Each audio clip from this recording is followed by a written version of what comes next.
오늘은 누가 큰 자인가, 크고 작은 자의 기준은 무엇인가 살펴보려고 합니다. 여러분들은 작은 자인가요, 큰 자인가요? 생각을 해보면서 나는 하나님 앞에 어떤 자가 되어야 할 것인가 좀 고민하는 시간이 있기를 드립니다. 1988년도 성탄절을 앞둔 12월 7일에 옛 소련에 속해 있는 아르메니아라고 하는 나라에서 대지진이 일어났습니다. 10만 명이 넘는 사람이 죽고 부상한 비극적 대참사였습니다. 그때 9층까지 아파트가 무너지면서 그 생긴 철근과 콘크리트 틈새에서 스잔나라고 하는 어머니와 가이안이라고 하는 4살 된 딸이 가까스로 목숨을 유지한 채 구조되기를 기다리고 있었습니다. 그런데 생각처럼 빨리 구조되지 않고 하루, 이틀, 사흘 자꾸만 시간이 흘러갑니다. 사랑하는 딸 가이안이는 점점 기진맥진해 가고 있었고 물을 찾고 있었습니다. 그때 어머니 산나는 언젠가 TV에서 조난당한 사람들이 먹을 것 마실 것이 없자 서로 피를 나누어 마시던 장면이 생각이 났습니다. 그래서 산나는 주변에서 유리 조각을 찾아서 자기 팔뚝을 그어 흐르는 피를 사랑하는 딸의 입에 떨어뜨렸습니다. 그렇게 수일을 버텼고 2주 만에 극적으로 구조돼 발견되어 생명을 건질 수가 있었습니다. 이 이야기는 사람의 마음에 큰 감동을 줬습니다. 그야말로 가이안이는 어머니의 피 흘림 때문에 살아난 것입니다. 우리 인간은 죄의 싹스로 말미암아 영원한 하나님의 진노와 멸망과 사망의 그늘 속에 있었습니다. 그러나 2000년 전 예수 그리스도의 십자가의 거룩한 피 흘림의 사건으로 우리 인간은, 저와 여러분은 구원받은 줄 믿습니다. 주님의 십자가 희생의 죽음이 없었다면 우리 인간은 죄악의 심판에서 결코 구원받을 수 없었을 것입니다. 인간을 구원하기 위해서 전능하신 주님께서 자기를 낮추시고 하나님의 뜻을 순종하여 십자가에 죽으셨습니다. 예수님의 이 희생은 하나님의 공의를 분명하게 나타나고 있는 것입니다. 또한 십자가를 바라보며 우리는 그 하나님의 무한한 희생과 사랑을 깨달을 수가 있는 것입니다. 이것이 생명을 구원하는 하나님의 방법이라고 할 수가 있습니다. 문제는 이렇게 하나님의 사랑에 대한 구체적인 체험이 없어, 하나님의 사랑을 받은 체험들이 없어서 복음 전파 활동에 걸림돌이 되고 있다는 것이 문제입니다. 그러나 이 문제도 우리 주님 성령님이 역사하실 때 해결될 줄 믿습니다. 성령님의 강한 역사로 하나님의 사랑을 체험하는 저와 여러분이 되기를 바랍니다. 마가의 다락방에 기도하는 제자들도 처음에는 두렵고 겁이 체험이 없었던 제자들이에요. 그러나 모여 기도할 때 놀라운 성령의 역사가 일어나서 하나님의 주권적인 사랑을 체험하니까 전도에 두려움이 없게 된 것입니다. 한 영혼을 구원하기 위해서 자리를 박차고 일어나서 생명 걸고 목숨을 전했던 제자들의 삶을 읽을 수가 있는 것입니다. 오늘 우리가 하나님의 사랑을 이론적으로 추상적으로 알아서는 안 됩니다. 전도는 뭐냐면 하나님의 사랑을 내 구체적인 삶 속에서 체험할 때 가능해질 수가 있는 거죠. 주님의 말씀, 성경 말씀을 살아있는 하나님의 말씀으로 믿고 순종할 때, 그 말씀을 전파할 때 사랑의 주님이 역사하시고 능력이 나타나게 될 줄 믿습니다. 사람들이 지나간 자리에는 흔적이 남게 되어 있습니다. 성도들도 똑같은 성도로 교회에 지나갔지만 지나간 자리에는 무엇인가 흔적이 남습니다. 그분은 그렇게 살았다라고. 그렇다면 오늘 우리 성도들이 가는 길에는 어떤 발자취를 남겨야 할까? 하나님의 일꾼으로 부름받아 땅끝까지 복음을 전했던 사도 바울은 가는 곳마다 구원의 발자취를 남긴 사람이에요. 그가 지나간 도시에는 교회가 생겼어요. 몇 명이 되었던 예수 믿는 사람이 생기게 됐습니다. 구원의 역사가 일어나게 된 것입니다. 구원받은 자가 가는 길은 구원의 역사가 나타나는 구원의 길이 되어야 할 줄 믿습니다. 특별하게 내가 입을 열어 구원을 복음을 전하지 않아도 나의 말과 나의 행동과 나의 표정과 삶을 통해서 구원의 역사가 일어나기를 바랍니다.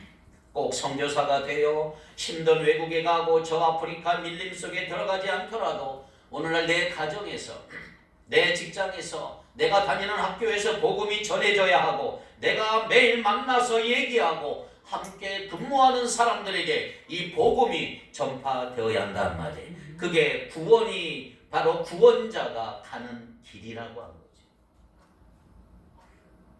오늘 우리가 예수를 믿으면 누구나 예외 없이 주님으로 받던 두 가지 선물이 있어요.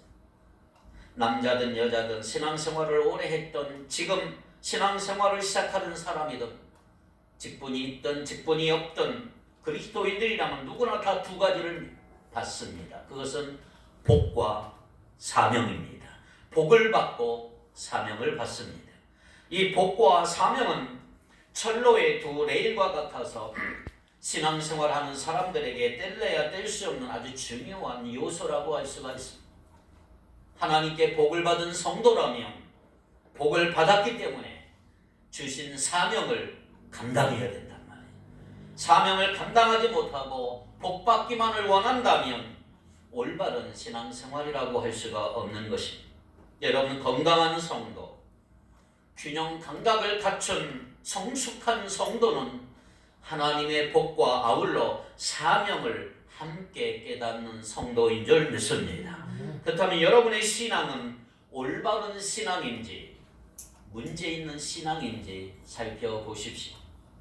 저는 여러분의 신앙이 사명을 감당하는 신앙이 되어서 건강한 신앙, 올바른 신앙, 균형 잡힌 신앙이 될 수 있기를 주님의 이름으로 축복합니다. 오늘 본문에 보면 이런 얘기가 나와 있습니다. 1절에 보니까 아람 왕의 군대 장관 나아만은 그의 주인 앞에서 크고 존귀한 자니 이는 여호와께서 전에 그에게 아람을 구원하게 하셨습니다. 그는 큰 용사이나 나병 환자더라 그랬어요. 나아만은 아람 왕의 군대 장관이었습니다. 국방부 장관이에요. 그는 주인 앞에서 크고 존귀한 사람이었습니다. 그로 인해 아람 나라가 계속 연전연승 승리하는 나라가 됐어요. 그래서 그는 권력 서열 1위가 됐어요. 그리고 그는 큰 용사라. 한마디로 모든 것을 가진 사람이고 모든 것을 갖춘 사람이라고 할 수가 있겠죠. 성경은 그가 큰 사람인 것을 강조했어요. 큰 사람이라. 화려한 사람이고 성공한 사람. 수많은 사람이 그를 부러워했던 사람. 그러나 그는 뭐다? 나병 환자더라. 이게 문제가 아닌 문제. 모든 것 좋았어요. 그런데 삶을 흔드는 것이 하나 있었어. 그것이 없으면 좋겠는데 그 결정적인 문제가 하나 있었다 이 말이에요. 이렇게 나아만에게 있는 한 가지 결함은 나아만이 가진 모든 것을 뒤엎어 놓아버렸어. 조건과 환경과 모든 게 좋았어. 최고의 지위에 있어. 그런데 한 가지 결함 때문에 그는 불행했고 그 한 가지 결함이 그 모든 것을 뒤집어 엎어버리고 말았던 것입니다. 오늘날 이 세상을 살고 있는 저와 여러분의 삶을 돌이켜보면 이 일만 일어나지 않았으면 좋았을 텐데 그렇게 생각하는 게 하나 있어요. 이 일만 없었다면, 이 일만 내게 일어나지 않았더라면 내가 너무너무 좋았을 텐데 라고 생각하는 거 누구에게나 어느 가정에나 존재하는 문제예요. 다 행복해 보이고 다복해 보이고 문제없이 보이고 잘 사는 것 같이 보이지만 들어가 보면 어려움은 누구나 다 한 가지씩은 있는 법입니다. 다 갖춘 것 같은데 결정적인 문제가 그걸 붙잡고 있는 거지. 그런데 나만에게 있는 이 하나의 문제, 그 하나의 문제는 그 모든 것을 다 집어삼킬 만큼 큰 거예요. 자, 5장 1절 한번 다 같이 읽어봅니다. 시작.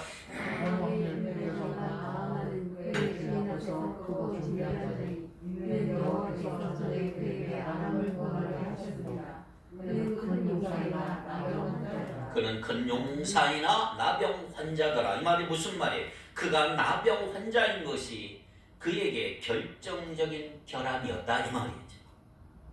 그가 나병 환자라고 하는 사실은 불행하게도 그의 인생을 어둡게 만들었던 거죠.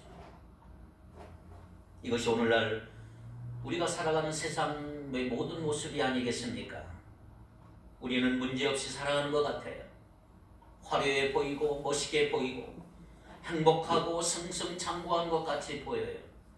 그러나 사람들은 저마다의 문제를 안고 오늘도 깊은 밤에 전전긍긍하며 신음하며 살아가는 수많은 사람들을 여러분들이 볼 수가 있어요. 나만이 가진 결함은 사실 간단한 게 아니에요. 나병은 치명적인 어떤 질병이라고 하는데 문제가 있는 것입니다. 현대의학에서도 나병은 불치병이에요. 걸리면 정상적으로 살아갈 수 없는 병. 그래서 나병은 나의 삶의 모든 것을 무너뜨리는 특성이 있는 것입니다. 아마도 나아만은 그 나병을 치료하기 위해서 얼마나 여러 가지로 노력했을까. 백방으로 해결하려고 노력했을 거예요. 그러나 치료는 불가능했습니다. 저런 문제는 해결하기 어려운 거예요. 사람이 감당할 수 있는 건 문제가 아니에요. 위기는 사람이 다룰 수가 없는 것입니다. 그래서 2절에 보니까 이렇게 얘기합니다. 전에 아람 사람이 떼를 지어 나가서 2절 볼까요? 이스라엘 땅에서 어린 소녀 하나를 잡음에 그에게 나만의 아내에게 수종들더라 그랬습니다. 자, 여기서 이제 새로운 인물이 한 사람 등장하고 있습니다. 이스라엘에서 포로로 잡혀온 소녀, 나만 아내를 수종드는 소녀였습니다. 내세울 것이 아무것도 없는 소녀, 보잘것 없었고 가진 것도 없었던 소녀. 성경에는 이 소녀의 이름도 기록하지를 않습니다. 눈여겨볼 만이 전혀 없었기 때문에 그래서 오늘 우리는 잘못하면 이 소녀를 그냥 지나칠 수가 있어요. 그러나 여러분 잘 읽으셔야 합니다. 이 소녀는 크고 존귀한 자 나아만과 비교되고 대조된 인물로 오늘 본문에 기록되어 있습니다. 매우 작은 존재, 미미한 존재, 별 볼 일 없는 존재, 눈에 띄지 않는 존재. 그런데 반전이 일어나는 거예요. 반전이. 자, 3절을 다 같이 읽겠습니다. 3절 시작. 그의 여주인에게 이르되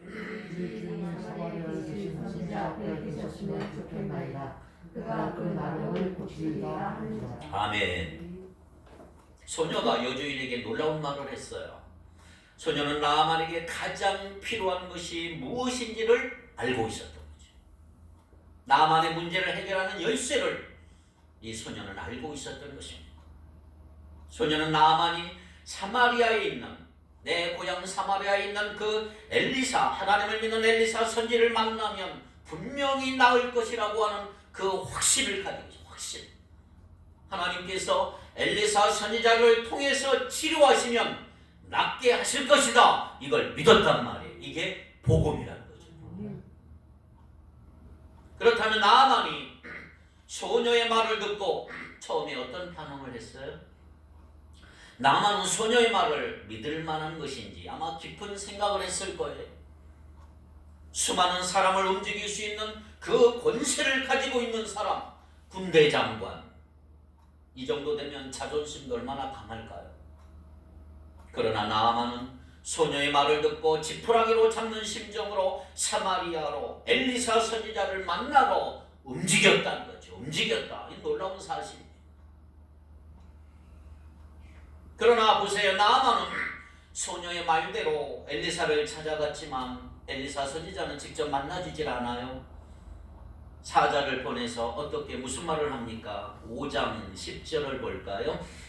엘리사가 사자를 그에게 보내 이르되 너는 가서 요단강에 몸을 7번 씻으라. 내 살이 회복되어 깨끗하리라 하는지라. 자, 한번 생각해 볼게요. 나아만 얼마나 자존심이 상했을까. 아람 나라의 대군대 장관이 왔는데 영접하는 것도 없고 그냥 요단강에 가서 7번 씻으라고 하인을 보내요. 이렇게 말하니 얼마나 열받겠어요. 엘리사의 말을 듣고 화가 나서 그냥 돌아오려고 그랬어요. 그런데 그의 종들이 가서 겨우 설득해서 엘리사의 말대로 요단강에 7번 몸을 씻게 된 장면입니다. 보세요. 나아만은 죽을 위기에 놓여 있음에도 불구하고 자존심이 발동합니다. 나아만은 엘리사를 만나기 위해 사마리아까지 갔어. 엘리사가 나와서 하나님의 이름을 부르며 영접하며 자신을 낫게 할 줄 알았어요. 그런데 엘리사는 나아만을 얼굴조차 보이지 않고 만나주지도 않았어. 대신 사자를 보내고 당신은 가서 요단강에 몸을 7번 씻으면 회복되고 치료될 것이라는 말만 했어요. 그래서 나아만은 자존심도 상하고 화가 나서 웬만하면 돌아오려고 했던 거지. 이것이 어쩌면 우리 인간의 모습인 것입니다. 나아만이 이스라엘에서 포로로 붙잡혀온 소녀가 말한 대로 한 것은 어쩌면 나아만의 자존심이 상하는 거지. 그럼에도 불구하고 나아만은 소녀가 말한 대로 그대로 했어요. 그대로. 얼마나 놀라운 일입니까?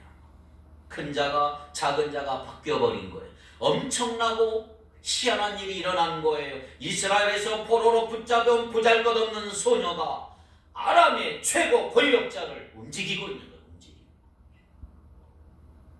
어떻게 이런 일이 일어날 수 있을까? 그것은 소녀가 가지고 있는 복음 때문인 것입니다. 복음. 가만히 보세요. 나아만은 큰 자도 아니고 용사도 아니었어요. 그는 문둥병 나병 환자, 치료받아야 될 환자에 불과했던 사람이에요.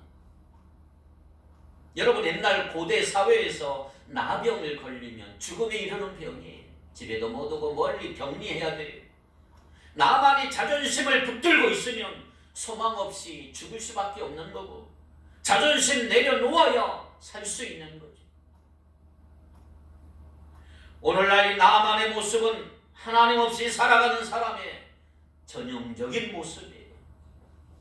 하나님 없이 살아가는 사람들, 오늘도 불안함을 느끼며 얼마나 고민하며 밤에 흐느끼며 살아가고 있나요? 세상 사람들은 자신을 포장한 채 살아가고 가면을 쓴 채 살아가는 거죠. 새겨진 명함이 얼마나 화려합니까? 자신을 화려하게 포장하는 것은 내면의 불안함을 의미한다고 할 수가 있는 것입니다. 불안한 세상. 소녀를 보세요. 소녀는 자신의 여주인에게 단순히 정보를 제공해 준 게 아니에요. 얄팍한 지식이나 풍문을 전달한 것도 아니에요. 소녀가 여주인에게 말했다고 해서 나아만이 소녀가 말한 대로 행동하리라는 법도 없어요. 그래서 소녀는 확신을 가지고 여주인에게 말한 거예요. 사마리아에 우리 주인이 가신다면, 하나님의 선지자 앞에 가면 나을 수 있다는 것. 소녀는 작은 자 같지만 큰 자가 아니에요. 큰 자. 이스라엘에서 포로로 잡혀왔던 보잘것없는 소녀. 그러나 나아만을 보세요. 수많은 사람을 움직이는 군대 장관. 그런데 나아만은 그 보잘것없는 소녀가 말한 대로 행동하고 움직이는 거예요. 포로가 군대 장관을 움직이는 거예요. 여러분, 우리가 누구를 이 세상 살면서 누가 누구를 움직이느냐가 중요한 거죠. 큰 자가 작은 자를 움직이는 거예요. 여기서 누가 큰 자예요? 누가 누구를 움직여요? 상황이 완전히 역전돼요. 사랑하는 성도 여러분, 어떤 외적인 조건이 한 사람의 모든 것을 결정하는 게 아니에요. 인생의 열쇠를 누가 쥐고 있느냐, 이게 중요한 거잖아요. 여러분의 인생의 열쇠 누가 쥐고 있어요? 살아계신 하나님을 믿는 우리는 소망을 가지고 있는 거죠. 세상에서는 자랑할 것이 없어도 오늘 우리 안에는 뭐가 있어요? 복음이 있는 거예요. 복음. 복음은 위력이 있는 거예요. 복음은 인생을 바꿔놓을 수가 있어요. 그러므로 우리 자신 안에 꽁꽁 숨어서 이 세상을 보지 않기를 바랍니다. 편협한 마음으로, 편협된 눈으로 보지 마십시오. 우리가 가진 게 뭐예요? 우리는 복음을 가지고 있어요. 복음이 우리의 정체성을 결정한다는 사실을 잊지 않기를 바랍니다. 5장 3절에 보니까 이렇게 얘기합니다. 이스라엘에서 포로로 붙잡혀온 소녀는 무슨 말합니까? 오늘 우리 주인이 사마리아에 계신 선지자 앞에 계셨으면 좋겠나이다. 그가 그 나병을 고치리라. 소녀의 확신에 찬 이 말 한마디가 나만의 인생을 바뀌어버린 거죠. 나만을 흔들어 버렸습니다. 여러분, 복음을 가진 사람은 결코 작지 않습니다. 이사야 60장 22절을 다 같이 한번 읽겠습니다. 이사야 60장 22절 시작. 그 작은 자가 천명을 이루겠고 그 약한 자가 강국을 이룰 것이라. 때가 되면 나 여호와가 속히 이루리라. 우리는 작은 자 그러나 천명을 이룰 수 있음을 믿으시기 바랍니다. 그러므로 우리는 세상 사람들이 자랑하는 거 보고 유혹받을 이유가 전혀 없단 말이에요. 우리는 진짜를 가지고 있는 거예요. 우리 안에 있는 것이 우리를 결정하는 거예요. 우리의 영원한 운명을 결정내는 비밀을 오늘 우리가 가지고 있는 거예요. 그러므로 우리는 여러분의 정체성을 분명하게 드러내며 살아가는 여러분 되기를 바랍니다. 로마서 1장 16절을 볼까요? 바울이 이런 고백을 합니다. 내가 복음을 부끄러워하지 아니하노니 이 복음은 모든 믿는 자에게 구원을 주시는 하나님의 능력이 되느라. 먼저는 유대인에게 그리고 헬라인에게로다. 내가 복음을 부끄러워하지 아니하노니 하나님의 능력이 되느라. 능력은요 헬라어로 디나미스, 다이나마이트라. 다이나마이트 따라합시다. 복음은 능력이다. 할렐루야. 복음은 어마어마한 능력을 가지고 있는 거예요. 수많은 사람을 살려내는 능력이에요. 바울은 예수 그리스도의 십자가와 부활의 복음을 분명하게 이해하고 있었던 거예요. 그래서 바울은 이렇게 고백합니다. 나는 복음을 부끄러워하지 아니한다. 복음은 완전한 거예요. 복음은 세상의 유일한 진리요 복음은 사람을 살려내는 능력이란 말이에요. 사람의 운명을 바꾸어 놓고 복음은 소위 사람의 팔자를 바꿀 수가 있는 거죠. 복음은 구원을 주시는 하나님의 능력인 거죠. 이스라엘에서 포로로 잡혀온 소녀는 어쩌면 겨자씨와 같은 미미한 존재, 너무 작아서 눈에 띄지도 않아요. 그러나 그 안에는 엄청난 생명력이 있습니다. 이것이 하나님이 일하시는 방식이란 말이에요. 세상 사람들이 보기에 하나님은 작고 미련하고 볼품없는 소문 속에서 그런 사람을 하나님은 쓰신다면 역사하신다 말이죠. 고린도전서 1장 27절 28절 볼까요?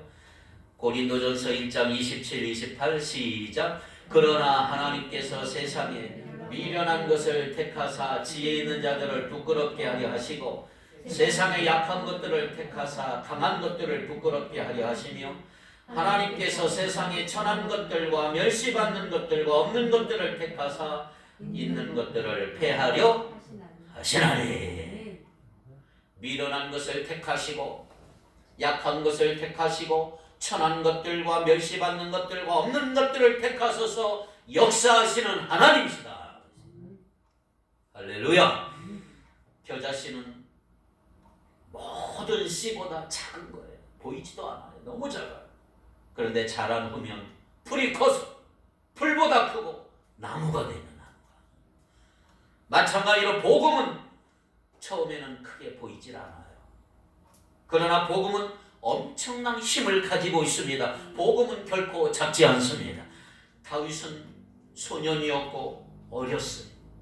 그러나 다윗은 그 큰 2m가 넘는 거인 골리앗을 넘어뜨려 버렸어요. 세상에서 일어날 수 없는 일. 하나님 나라에서는요 작은 자가 큰 자고 큰 자가 작은 자가. 그래서 하나님 나라와 세상 나라는 다르다는 것을 여러분 아시기를 바랍니다. 한 아이의 도시락이었던 보리떡 5개와 물고기 2마리로 5,000명이 넘고 남는 역사가 일어났어. 보리떡 5개, 물고기 2마리 적은 거예요. 그러나 그거 예수님께 들을 때 놀라운 역사가 일어난 거예요. 마가의 다락방에 모인 120명, 볼품없고 보잘것없는 사람들이었지만 그러나 그들이 예루살렘을 흔들었고 온 유대와 사마리아를 흔들었단 말이죠. 저는 오늘 우리 교회 성도들은 적지만 여러분들은 장차 무슨 일을 할지 알 수가 없는 거예요. 여러분을 통해서 엄청난 역사가 일어날 줄 믿습니다. 여러분들은 결코 작은 자가 아니다. 오늘 본문에 등장하는 소녀를 보세요. 비록 이스라엘에서 포로로 잡혀왔지만 그녀의 안에는 복음을 가지고 있는 거예요. 복음. 살아계신 하나님, 전능하신 하나님을 알고 믿은 거다. 그래서 소녀는 군대 장관 나아만에게 영향력을 끼쳤더니 나아만이 움직인다. 어디서 나온 영향력이에요? 돈도 아니고 권력도 지식도 아니에요. 진리에서 나온 영향력이에요. 그렇습니다. 여러분. 하나님은 우리에게 귀중한 것, 복음을 맡긴 줄 믿습니다. 이제 우리가 가진 복음으로 엄청난 일을 할 수가 있는 거예요. 우리가 가진 복음 전하시기 바랍니다. 3절을 다시 한번 보세요. 3절. 그의 여주인에게 이르되 우리 주인이 사마리아에 계신 선지자 앞에 계셨다면 좋겠나이다. 그가 그 나병을 고치리라 하는지라. 소녀가 한 게 뭐예요? 나만을 위해 별로 특별한 거 한 게 없어요. 자신이 알고 있는 것을 알려준 것뿐이에요. 확신을 가지고 전한 거예요. 복음을 전하는 거 복잡하지 않습니다. 간단해요. 여러분 자신이 아는 거 전하십시오.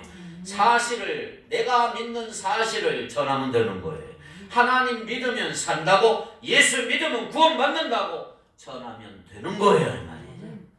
내가 아는 거, 믿는 거 그대로 전할 수 있는 믿음이 여러분에게 있기를 바랍니다. 또 하나 우리가 이 소녀에게서 배울 수 있는 게 있다면, 이 소녀는 이스라엘에서 포로로 잡혀왔는데, 근데 소녀는 잡혀온 아람 나라 자신의 주인에게 마음이 열려 있었습니다. 마음이 열렸다. 자, 한번 생각해 볼까요? 얼마든지 주인에게 무관심할 수도 있었어요. 포로로 잡혀왔으니 내 자신의 문제를 해결하는 것만 얼마나 벅찹니까? 주인의 일에 관심을 가질 여유가, 무관심할 수밖에 없죠. 그냥 시키는 것만 하면 되는 게 포로의 문제 아닌 포로의 운명이잖아요. 당시 아람 나라는 이스라엘과 원수 관계고 숙적이에요. 숙적. 소녀는 아람 나라에 포로로 끌려온 사람이고, 그럼에도 불구하고 소녀는 주인 나아만 주인의 가정이 겪는 고통을 본 거예요. 그리고 관심을 기울인 거잖아요. 소녀는 포로로 붙잡혀 왔지만 피해의식에 사로잡혀 있지 않고 자신이 살아남는 것에 몰두하지 않았어. 주인의 가정이 겪는 문제가 뭔가, 주인의 가정에 애정을 갖고 살피기 시작을 했고요. 주인이 자기 자신의 포로의 상처에 빠져 있지 않았고 주인의 마음에 열려있는, 이웃에게 마음이 열려있는 이 소녀의 모습을 발견하는 거죠. 주인의 고통을 외면하지 않았고 주인의 문제에 관심을 가졌기에 자신이 가지고 있는 복음을 주인에게 그대로 전한 것입니다. 창세기에 보면 요셉은 애굽의 종으로 팔려갔어요.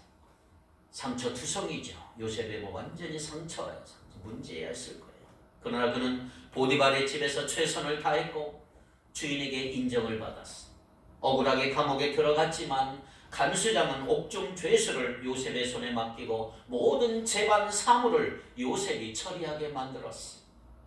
피해의식에 사로잡혀 살지 않았고 요셉은 상처를 생각하지 않은 것입니다. 오늘날 사람들은 얼마나 바쁘게 삽니까? 자신의 상처에 빠져 살아가고 있고 자신에게 매몰되어 살아가고 있고, 그러다 보니까 다른 사람에게 관심을 갖지 않을 수가, 무관심이죠. 게다가 코로나19로 인해 사회적 거리두기 때문에 그냥 그렇게 살아가는 거예요. 전염병 시대의 특징은 혐오라고 할 수가 있어요. 혐오 그룹을 만들어, 배타적인 그룹도 만들어버리고, 가능한 사람을 만나지 않고 거리를 두고 심한 경우에 적대적인 분위기가 만들어지는 것입니다.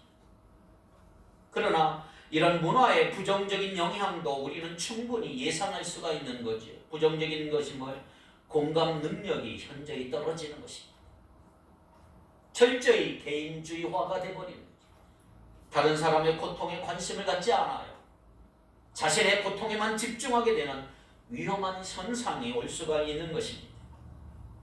이기적인 사람을 보세요. 남의 입장을 알면서도 자기 욕심 때문에 그렇게 이기적으로 행동하지 않습니까? 이것을 아스퍼거 증후군이라 그래. 아스퍼거 증후군.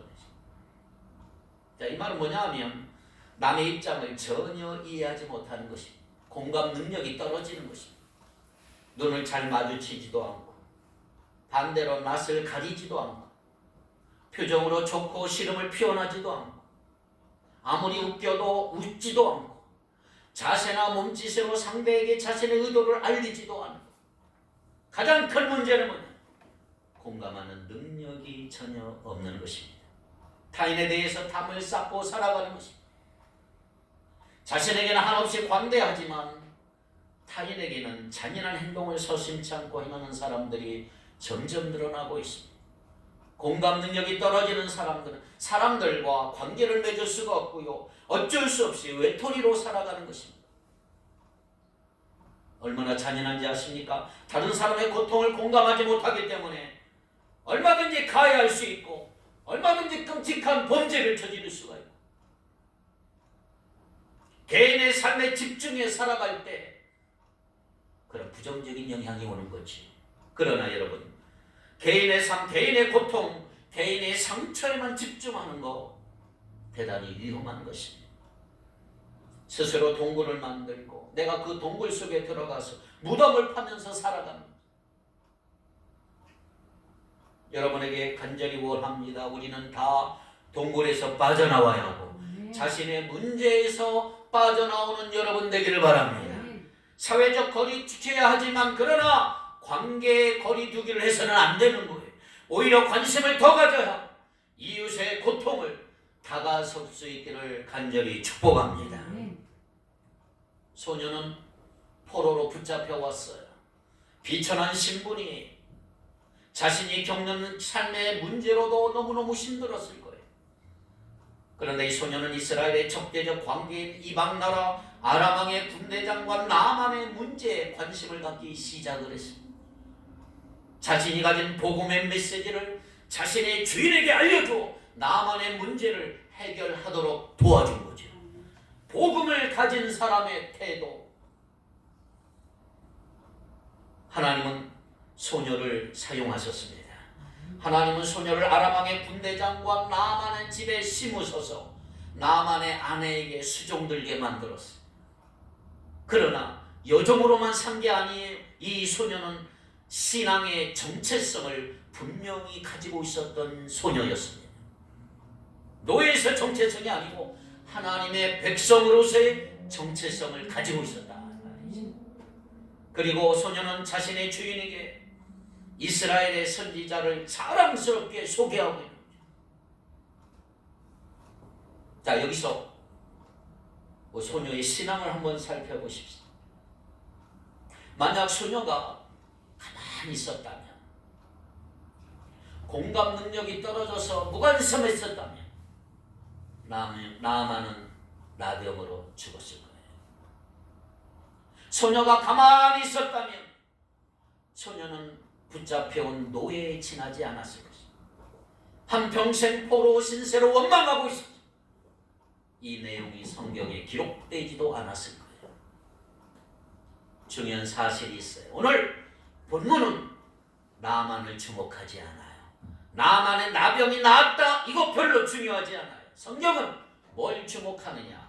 소녀의 신앙을 주목하고 있는 거죠. 이 소녀를 보아라. 이스라엘에 붙잡혀온 포로지만 이 소녀는 하나님의 백성으로서 정체성을 드러내며 살았던 사람이다 말이죠. 여러분, 우리가 하나님의 백성으로서 정체성이 분명하면 어디에 가든지 영향력을 끼칠 수가 있는 거예요. 그래서 우리 그리스도는 어디서든 리더가 돼야 돼. 여러분 리더가 되길 바래요. 방향과 목적을 찾게 만들고 인생의 가치를 발견하게 해야 되고 사람들에게 바른 기준을 제시해야 되고 직분과 상관없이 영적 영향력을 발휘하고 영적 권위가 있기를 바랍니다. 하나님의 백성된 정체성을 가지고 살아가는 저와 여러분이 되기를 바랍니다. 소녀는 이스라엘에서 붙잡혀 와서 나아만의 집에서 아무 일 없이 그냥 잘 살았어요.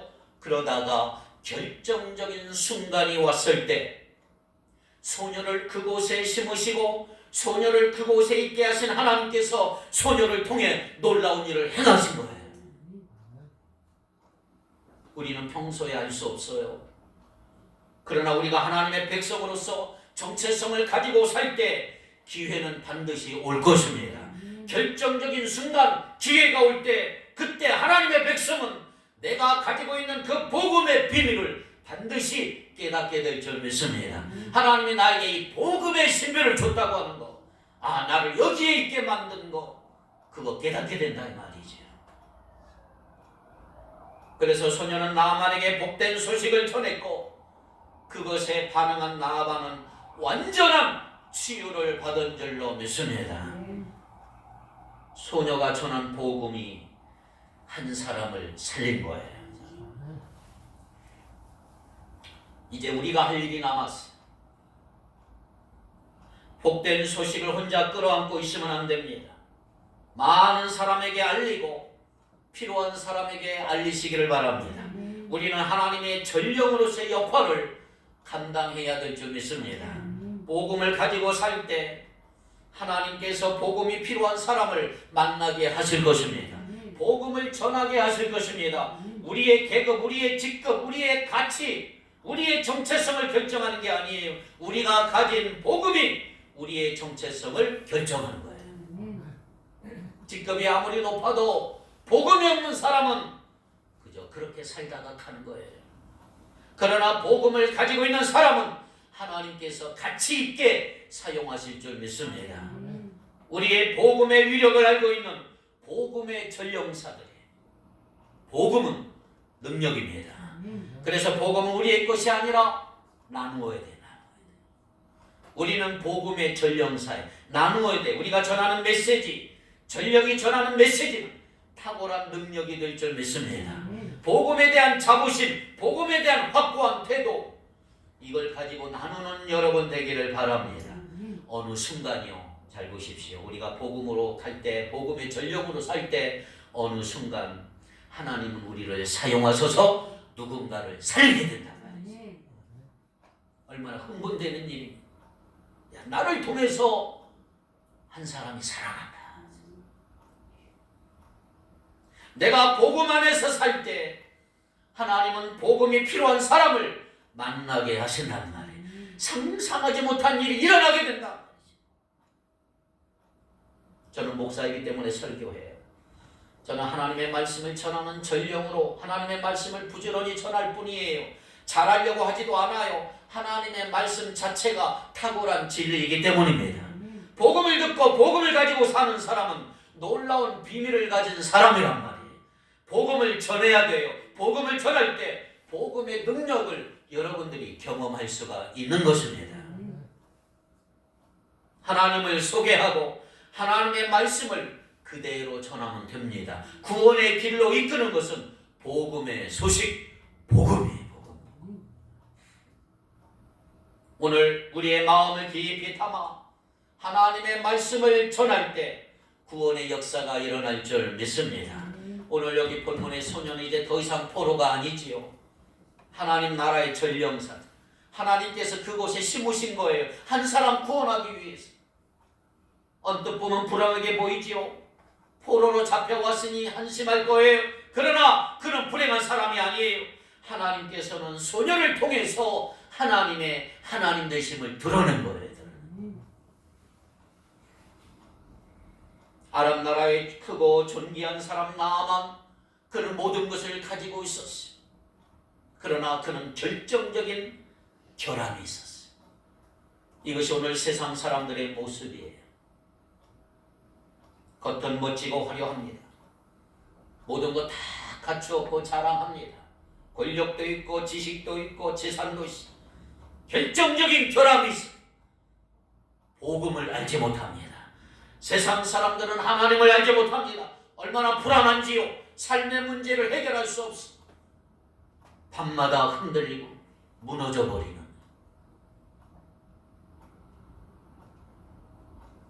본문에 등장하는 소년을 이스라엘에서 포로로 잡혀왔지만 존재감도 없었고 내세울 것 자랑할 만한 전혀 없었지만, 그러나 소년은 나만의 문제를 해결할 수 있는 정답을 가지고 있었던 거죠. 오늘날 우리가 그런 사람이 되자니 말이에요. 세상에서는 자랑할 게 아무것도 없어. 무능하고 있는 것도 없죠. 그래도 상관없어. 우리는 복음을 가지고 있는 거예요. 이게 중요한 거예요. 복음은 우리 삶을 영광스럽게 하는 거예요.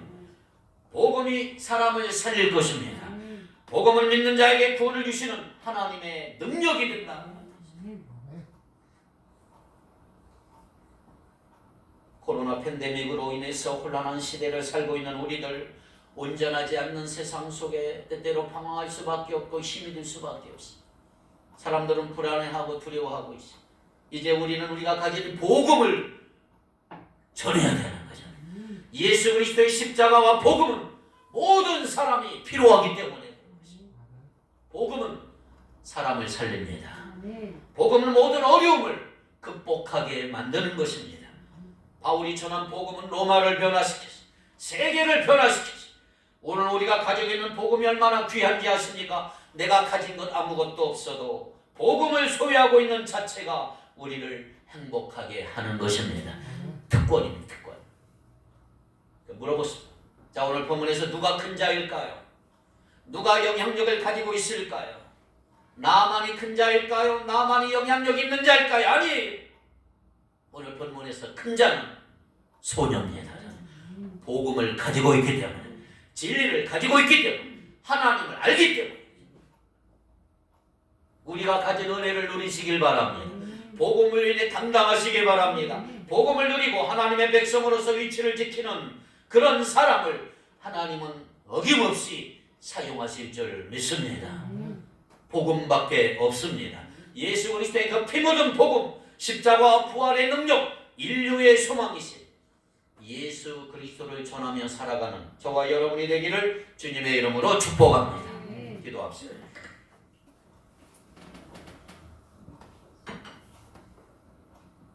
거룩하신 하나님, 미련하고 약하고 천하고 멸시받는 없는 저희들을 택해 주셔서 구원해 주시고 주의 백성 삼아 주신 것을 감사합니다. 주님의 은혜로 구원받았사오니 구원의 역사가 나타나는 구원의 길이 되기를 원합니다. 나의 말을 통해, 나의 행동을 통해, 나의 삶을 통해 구원의 역사가 일어나기를 원합니다. 우리 안에 정체성을 분명히 드러내며 살게 하시고 복음을 부끄러워하지 않게 하시며 복음의 영향력을 통해, 복음의 능력을 통해 수많은 사람들을 살려낼 수 있는 능력을 우리에게 부여하여 주옵소서. 주님이 우리에게 복음을 주셨사오니 우리가 믿는 것, 아는 것 그대로 전하게 하시고 우리가 할 일을 하게 하시고 우리를 사용해 주시고 주님의 도구로 써주시고 구원의 도구로, 복음의 전령사로 사용하여 주시옵소서. 작은 자, 볼품없는 자지만 큰 자로 예수 그리스도의 피 묻은 복음, 십자가 부활의 능력, 인류의 소망이신 예수 그리스도를 전하며 사는 우리의 생애가 되게 하여 주옵소서. 감사하며 예수님의 이름으로 기도하옵나이다. 아멘.